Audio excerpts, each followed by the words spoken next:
गांव और शहर की बहू की रोटी। माँ, मेरे पराठे ले आओ जल्दी से, ऑफिस के लिए लेट हो रहा हूँ। माँ, अभी तक मेरी बटर वाली रोटी नहीं आई। जल्दी से रोटी ले आओ, बहुत जोरों की भूख लगी है आज। अरे संगीता कहाँ रह गई?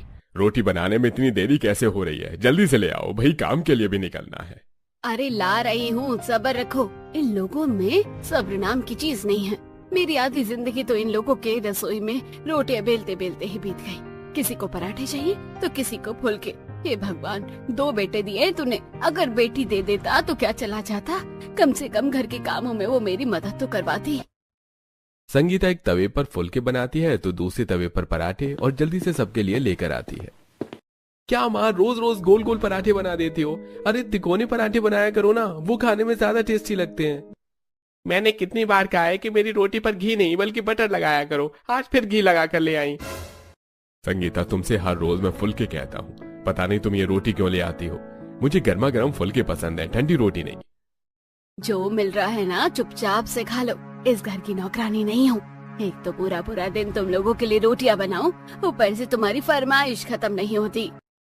अरे अच्छा माँ, गुस्सा तो मत करो, मेरे लिए 2 पराठे और ले आओ, आज बढ़िया बनाई है सब्जी आपने।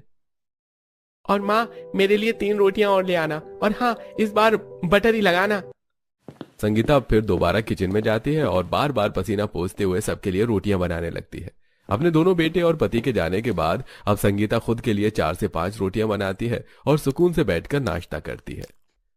हे भगवान, ये क्या, इन लोगों को भेजते भेजते तो 10:30 हो गए। कुछ देर में अब ये लोग दोपहर का खाना खाने के लिए आ जाएंगे। आधे से ज्यादा दिन तो इन लोगों के लिए रोटियां बनाते हुए ही निकल जाता है। मेरा पता नहीं कब रोटियां बनाने से मुझे छुटकारा मिलेगा। संगीता जल्दी से नाश्ता कर कर थोड़ा बहुत घर का काम निपटाती है और दोबारा किचन में आकर बड़ी सी परात में ढेर सारा आटा निकाल कर उसे गूंथने लगती है। संगीता के हाथों में अब इतनी जान नहीं थी कि वो तेजी से आटा गूंथ सके। आटा गूंथते गूंथते अब संगीता के हाथों में भी दर्द होने लगता है। अगर मेरी भी एक बेटी होती तो कितना सही रहता। मैं तो उससे घर के कुछ भी काम नहीं करवाती, सिर्फ रोटियां ही बनवाती। कितनी मदद हो जाती मेरी। एक तरफ जहां संगीता रसोई में आटा गूंथ रही थी तो वहीं दूसरी तरफ संगीता के पड़ोस में रहने वाली अनीता हाथों में मिठाई का डिब्बा लिए संगीता के घर आती है। संगीता बहन, ओ संगीता बहन, कहाँ हो? जल्दी से बाहर आओ। अरे संगीता बहन कहाँ रह गई? लगता है रसोई में ही होगी। अनीता अब सीधा रसोई में जाती है जहां संगीता आटा गूंथ रही होती है। अनीता को इस तरह देखकर, अरे अनीता, तुम यहाँ, वो भी मिठाइयों के साथ? कोई खुशखबरी है क्या? बहुत बड़ी खुशखबरी है, मेरी बहू को बेटा हुआ है। इस खुशी में सारे मोहल्ले भर में मिठाई बांट रही हूँ। अरे वाह, ये तो सच में काफी बढ़िया खुशखबरी है। अब तो मैं एक नहीं बल्कि 2 रसगुल्ला खाऊंगी। संगीता अब हाथ धोकर सबसे पहले अनीता का मुंह मीठा करती है तो वहीं अनीता भी संगीता को रसगुल्ला खिलाती है। तभी अनीता बातों बातों में देखती है कि संगीता बड़ी सी परात में ढेर सारा आटा गूंथ रही है। ये देखकर, अरे संगीता, तुम्हारे परिवार में तो सिर्फ 4 लोग हैं, तो ये इतना सारा आटा किस लिए गूंथ रही हो? अरे अनीता, अब क्या ही बताऊं मैं तुम्हें। घर में हम सभी को रोटी खाने की आदत है। मैं तो फिर भी 3-4 रोटी खाती हूँ, लेकिन ये लोग तो एक समय में 6-6, 7-7 रोटियां खा जाते हैं। दिन में कम से कम मुझे 70-80 रोटियां बनानी पड़ती है। सोच रही हूँ कि एक रोटी मेकर ले आऊं, थोड़ा काम तो आसान होगा। अरे कुछ समय पहले मैं रोटी मेकर लेकर आई थी, बड़ा ही बेकार निकला। 4 रोटी बनाकर फूंक गया। अच्छा, तो अब मैं क्या करूं? कब तक इन बूढ़े हाथों से रोटियां बनाकर खिलाऊं सबको? तुम्हारी तरह मेरी एक बेटी होती तो मेरा काम कितना आसान हो जाता। अरे ये बेटियां कुछ काम नहीं करती। अब मेरी पिंकी को ही देख ले, पूरा दिन बस फोन चलाती रहेगी। वो तो अच्छा हुआ कि भगवान ने मुझे वो सर्वगुण संपन्न बहू दे दी है। पता है, अपने 9वें महीने में भी मेरी बहू ने सारा घर संभाला है, और संभालती भी क्यों ना। आखिर गांव से जो लाई हूँ। गांव की लड़कियां काफी संस्कारी होती है, घर के काम काज को ही सबसे ऊपर रखती है। तुम्हारे 2 बेटे हैं तो अपने बेटों की शादी क्यों नहीं करवा देती? कल को बहू आएगी तो वही रोटियां बनाकर खिलाएगी तुम्हें। अनीता बहन, हर कोई तुम्हारी तरह किस्मत वाला थोड़ा होता है। आजकल की बहुएं बड़ी कामचोर होती है। पता चला कि बहू के आने के बाद उल्टा मैं उन्हें रोटियां बनाकर खिला रही हूँ। अरे हर कोई एक जैसा नहीं होता। एक काम करो, तुम अपने बड़े बेटे के लिए गांव की लड़की ले आओ। अगर अच्छी निकल गई तो दूसरी के लिए भी ले आना, वरना शहर की लड़कियां तो है ही। मेरे पास 1-2 गांव की लड़कियों के रिश्ते भी है। कहो तो तुम्हें दिखा दूं।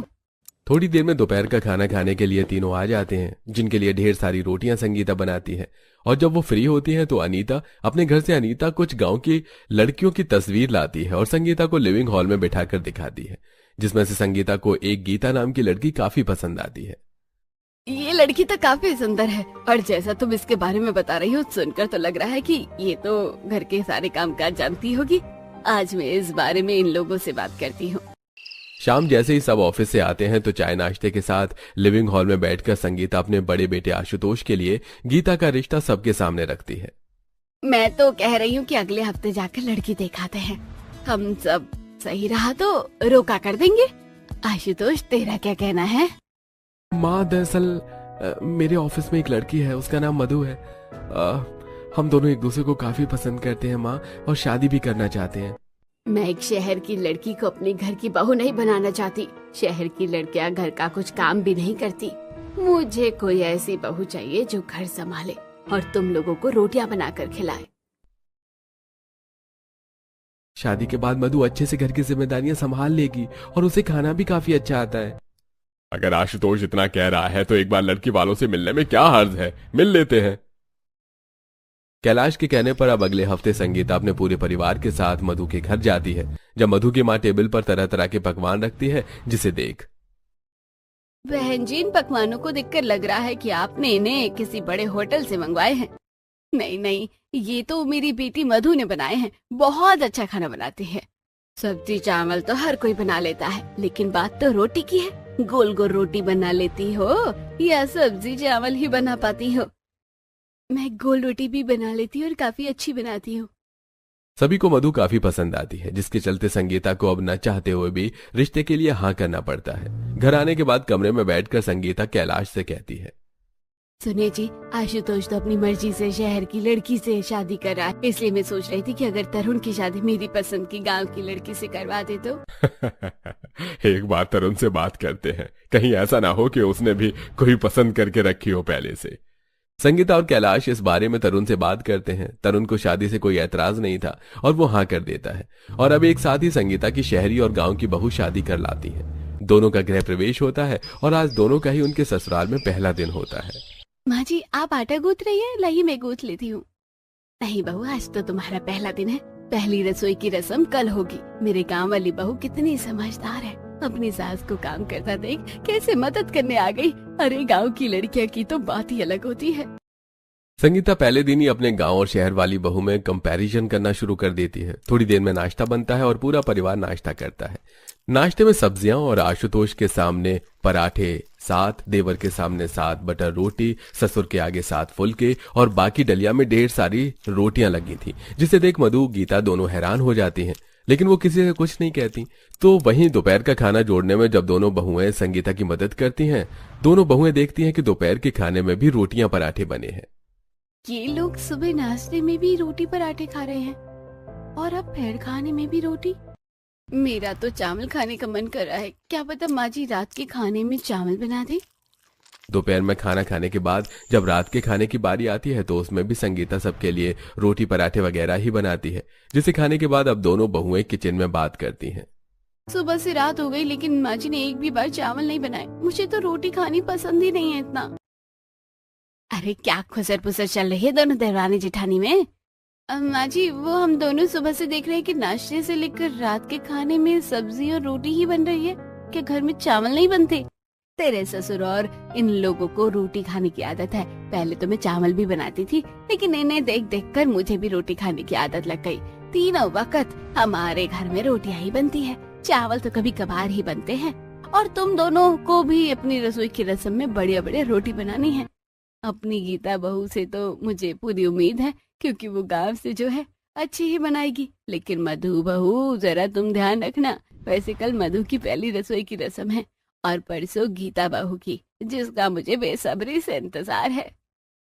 अपने सास की पहली रसोई की रस्म में अच्छी रोटी बनाने की बात को लेकर गीता को कुछ पुराने पल याद आने लगते हैं। जब देखो रोटी खाती रहेगी, लेकिन ये कभी नहीं कहेगी कि उठकर रोटी भी बना लूं। अरे माँ, खाना तो मुझे बनाना आता ही है। आटा भी गूंथ लेती हूँ, सिर्फ रोटी बनाने में ही तो थोड़ी कच्ची पक्की होती हूँ। और अगर नहीं भी सीखा तो कौन सी बड़ी बात है, अपने ससुराल में तो मैं सबको चावल बनाकर ही खिलाऊंगी। भगवान करे तुझे ऐसा ही ससुराल मिले जहाँ तीनों वक्त सब रोटी खाते हो। जब तुझे मेरी बात याद आएगी। मनोरमा ने तो ये बात मजाक में बोली थी, लेकिन अपनी माँ की बात को सच होता देख गीता मनी मन काफी परेशान होती है। क्या हुआ तुम्हें? क्या सोच रही हो? सब ठीक तो है ना? हाँ जेठानी जी, सब ठीक है। मैं तो बस इतना सोच रही थी कि हमारी पहली रसोई की रस्म में मैं ऐसा क्या बनाऊं। अगले दिन उठते ही मधु जल्दी से रसोई में आती है और पहली रसोई की रस्म की तैयारी करने लगती है। कल माँ जी ने मुझे काफी बार ताने दिए, आज मैं भी दिखा दूंगी कि हम शहर की लड़कियां भी कम नहीं। सब्जी में मलाई कोफ्ता, शाही पनीर, मशरूम और मिक्स वेज हो जाएंगे, लेकिन जरूरी चीज तो रोटी है। अब देखना माँ जी, मैं आपको कितनी तरह तरह की रोटियां खिलाती हूँ। मधु सबसे पहले सारी सब्जियां बना लेती है और फिर परात में ढेर सारा आटा गूंथ सबसे पहले गोल और हार्ट शेप की रोटियां बनाती है। कितनी प्यारी प्यारी रोटियां बनी हैं। रोटियां तो काफी सारी बन गई। अब एक काम करती हूँ, गर्मा गर्म पराठे भी बना देती हूँ। पराठे भी मधु सिंपल नहीं बनाती, उसमें भी अपना एक्सपेरिमेंट करते हुए मधु तिकोने, चौकोर और लच्छेदार पराठे बनाती है। आज तो माँ जी को मेरी तारीफ करनी ही पड़ेगी। पराठे और रोटियां के साथ साथ अब मधु बड़ी बड़ी और फूली हुई पूरियां और साथ में भटूरे भी बनाती है। तो वहीं दूसरी तरफ देखो जी, हमारी शहरी बहू अपनी पहली रसोई की रस्म में मैगी सैंडविच से ज्यादा कुछ नहीं बना पाएगी। संगीता जब से बहू आई है उसके पीछे ही पड़ी हो, कुछ ना कुछ बहू बना ही लेगी। कहीं ऐसा ना हो कि तुम्हारी सारी बातें उल्टी हो जाएं। संगीता और कैलाश जैसे ही अब अपने कमरे से निकलकर डाइनिंग टेबल की तरफ जाने लगते हैं तो देखते हैं कि पूरा डाइनिंग टेबल अलग अलग तरह की रोटी, पराठे और पूरियों से भरा हुआ है। ये सब क्या है? इतनी अलग अलग तरह की रोटी, पूरी, पराठे। लगता है ये मेरी गांव वाली गीता बहू ने बनाया है। माँ जी, ये गलत बात है। ये सब मैंने बनाया है और आप इसका क्रेडिट गीता को दे रही हो। वो क्या है ना, अपनी पहली रसोई की रस्म में सिंपल रोटियां तो हर कोई बना लेता है, लेकिन देखिए मैंने कितनी तरह तरह की रोटियां बनाई है। बहू ये तो दिखने में भी सुंदर है और खुशबू भी काफी बढ़िया आ रही है। चलो चलकर खाते हैं। पूरा परिवार खाने के लिए बैठता है तो वहीं गीता जब इतनी तरह की रोटी पराठे देखती है तो मेरी शहरी जेठानी तो बड़ी कमाल की निकली। इतने अलग अलग शेप के पराठे बना दी, मैं तो इसमें से कुछ भी न बना पाऊँ। इतने सालों से रोटियां खा रहा हूँ, लेकिन सच में आज पहली बार रोटी खाने में इतना मजा आ रहा है। इतनी सॉफ्ट और टेस्टी रोटी बनाई है तुमने। मैं तो इनकी फोटो क्लिक करके सोशल मीडिया पर डालूंगा। रोटियों के साथ साथ भाभी ने फूली हुई कितनी प्यारी पूरियां बनाई हैं। अभी तक फूली हुई हैं। आज तो मैं कम से कम 10 पूरियां खाऊंगा। सारा खाना काफी बढ़िया बना है और रोटियां तो लाजवाब है। क्यों संगीता, सही कहा ना मैंने? बढ़िया तो बना है, लेकिन मुझे ये पूरा यकीन है कि मेरी गांव वाली गीता बहू भी इससे बढ़िया रोटी बनाएगी। क्यों गीता बहू, सही कहा ना मैंने? अपनी सास की बात सुनकर गीता को अब एक बार और अपना बीता कल याद आने लगता है। और कम बकत, ठीक से रोटियां बेल। हाथों में जान नहीं है क्या? सारी रोटी बेलन पर चिपका दी। स्कूल में डाला तो पढ़ाई छोड़ दी और घर के काम का सोचा तो ठीक से होता नहीं। इस तरह की रोटी बनाकर खिलाएगी क्या अपने ससुराल वालों को? मुश्किल से शादी को 1 महीना रह गया है। अरे माँ, क्यों मेरे सर पर खड़ी हो? बन जाएगी ना रोटियां, सीख लूंगी। अभी नहीं बनानी मुझे रोटी। हे भगवान, काश उस दिन माँ की बात मानकर रोटियां बनाना सीख लेती तो आज ही दिन देखना ना पड़ता। गीता के गले से अपनी जेठानी की बनाई हुई स्वादिष्ट रोटियां पराठे बड़ी मुश्किल से उतरते हैं। ऐसे ही अगले दिन होता है और आज गीता की पहली रसोई की रस्म होती है। गीता पहली रसोई में जाने से पहले सबसे पहले अपनी सास के पास आती है। अरे गीता बहू, तो इस वक्त यहाँ अपनी पहली रसोई की रस्म कब करेगी? माँ जी, इसी सिलसिले में आपसे बात करने आई थी। वो कल से मेरे हाथ में काफी दर्द है, तो मुझे नहीं लगता कि मैं रोटी वहाँ बना पाऊंगी। कोई बात नहीं बहू, जब दर्द ठीक हो जाए तो कर लेना अपनी पहली रसोई की रस्म। माँ जी, सिर्फ रोटी बेलने में ही दिक्कत होगी, बाकी का खाना तो मैं बना लूंगी। तो आप रोटी जेठानी जी से बनवा लीजिए। गीता के कहने पर संगीता मधु से रोटी बनवाती है तो वहीं गीता सब्जी बना रही होती है कि तभी गीता को सब्जियां काटता देखती है। गीता, तुम्हारे तो हाथ में दर्द था ना, तो इतनी तेजी से सब्जियां कैसे काट रही हो? अरे वो सिर्फ हाथ पर दबाव पड़ने पर ही दर्द हो रहा है, इसलिए तो रोटी आपसे बनवा रही हूँ। मधु को यह थोड़ा अजीब लगता है, लेकिन वो इस बारे में ज्यादा नहीं सोचती और ऐसे ही 1-2 दिन निकल जाते हैं। आज रात के खाने में गीता सबके लिए जब पुलाव लेकर आती है तो ये क्या गीता बहू, आज तुमने रोटियां न बनाकर पुलाव बनाया है? हाँ बहू, तुमने रोटियां क्यों नहीं बनाई? अब तो तुम्हारे हाथ का दर्द भी ठीक है। माँ जी, आज मेरा पुलाव बनाने का काफी मन था, इसलिए मैंने बना दिया। और आप लोगों को भी चावल खाए हुए काफी वक्त हो गया था, तो रोटियां तो हम रोज ही खाते हैं। कह तो बहुत ठीक रही है, रोज रोज रोटियां खाकर मैं भी थक गया था, आज पुलाव खाते हैं। आज भी गीता अपनी चालाकी दिखाते हुए रोटियां न बनाकर पुलाव बना देती है। तो वहीं आने वाले कुछ दिनों में भी गीता रोटियां बनाने से बचते हुए बार बार सब्जी बनाकर रख देती है। अरे गीता, आज तुम सब्जी के साथ रोटी भी बना लोगे क्या? मुझे कपड़े धोने थे, हफ्ते भर के कपड़े ढेर सारे जमा हो गए ना। मैं बना तो लेती, लेकिन माँ का सुबह कॉल आया था, उन्होंने कहा था कि दोपहर में कॉल करना, कुछ जरूरी बात करनी है, थोड़ी परेशान लग रही है, तो इसलिए अगर आज की रोटी आप बना लेती तो। मधु भी ये नोटिस करने लगी थी कि गीता घर का सारा काम करती है लेकिन कभी रोटी नहीं बनाती। गीता की बात सुन आज भी मधु ही रोटी बनाती है। वाह भाभी, क्या रोटियां बनाई हैं। आज इस कुरकुरी भिंडी के साथ तो ये गर्मा गर्म रोटियां खाकर मजा ही आ गया। मेरी सेहत को देखते हुए बहू ने आज चुकंदर की रोटियां बनाई है। ये गुलाबी गुलाबी रोटी देखकर तो इन पर प्यार आ रहा है। वैसे गीता बहू, तुम कब रोटियां बनाओगी? हर रोज तो हम मधु बहू के हाथ की रोटी खाते हैं, कभी तुम भी रोटी बना लो। ऐसे गीता बहाना करती रहती है, लेकिन अब शायद गीता का वक्त आ चुका था। मधु का आज किचन में खाना बनाते हुए हाथ जल जाता है, जिसके चलते आज खाने की सारी जिम्मेदारी गीता पर आ जाती है। गीता कई बार रोटी बेलने की कोशिश करती है, लेकिन बार बार रोटी कभी चकले से तो कभी बेलन से चिपक जाती है। हे भगवान, क्या करूं? इस रोटी ने तो सर दर्द कर दिया है मेरा। मैं कहाँ फंस गई? मैं काश माँ की बात मानकर रोटियां बनाना सीख लेती। अरे बहू, रोटी बनी या नहीं? कब से इंतजार कर रहे हैं हम, जल्दी लाओ, भूख लगी है। लगता है आज मेरी पोल सबके सामने खुल जाएगी। गीता जब उस टेढ़ी मेढ़ी रोटी को तवे पर सेकने की कोशिश करती है तो वो भी जल जाती है, और अब गीता को न चाहते हुए भी उन्हीं रोटियों को लेकर बाहर आना पड़ता है, जिसे हाथों में उठाकर गीता, ये तुमने कौन सा नक्शा बनाया है? मुझे तो अफ्रीका का लग रहा है। नहीं भैया, मुझे तो ये ऑस्ट्रेलिया का लग रहा है, लेकिन ये नक्शा थोड़ा जला हुआ नहीं है। गीता बहू, ये सब क्या है? ये तुमने किस तरह की रोटी बनाई है? माँ जी वो, अरे बोलो क्या ये सब? गीता की आंख में आंसू आ जाते हैं और वो संगीता को सच बता देती है कि उसे रोटी बनानी नहीं आती, जिसे सुन गांव से होकर भी तुम्हें रोटियां बनानी नहीं आती, इसलिए तो तुमने आज तक कभी रोटी नहीं बनाई और मैं खामखा तुम्हारी तारीफ करती थी। माँ जी, मैं जानती हूँ मेरी गलती है, काश अपनी माँ की बात मानकर मैं रोटियां बनाना सीख जाती। तुमने तो मेरी सारी उम्मीदों पर पानी फेर दिया। संगीता गीता को काफी कुछ सुनाती है, जिसे देख मधु, माँ जी, इस तरह गीता पर गुस्सा करने से कोई फायदा नहीं है। गांव से होने का मतलब ये नहीं कि इंसान को सब कुछ आए। आपने सोचा कि मैं शहर की लड़की हूँ इसलिए कभी ठीक से खाना नहीं बना पाऊंगी, लेकिन मैंने आपकी बात गलत साबित कर दी। हर इंसान में कोई ना कोई कमी जरूर होती है। क्या हुआ अगर गीता को रोटी नहीं आती तो, लेकिन वो बाकी खाना तो अच्छा बनाती है ना। धीरे धीरे रोटी बनाना भी सीख जाएगी। मैं कहता था ना भाग्यवान कि कहीं ऐसा ना हो कि एक दिन तुम्हारी सारी बात उल्टी निकल जाए। अरे रोटी ही तो है गीता बहू के हाथ की, नहीं तो मधु बहू के हाथ की ही खा लेंगे।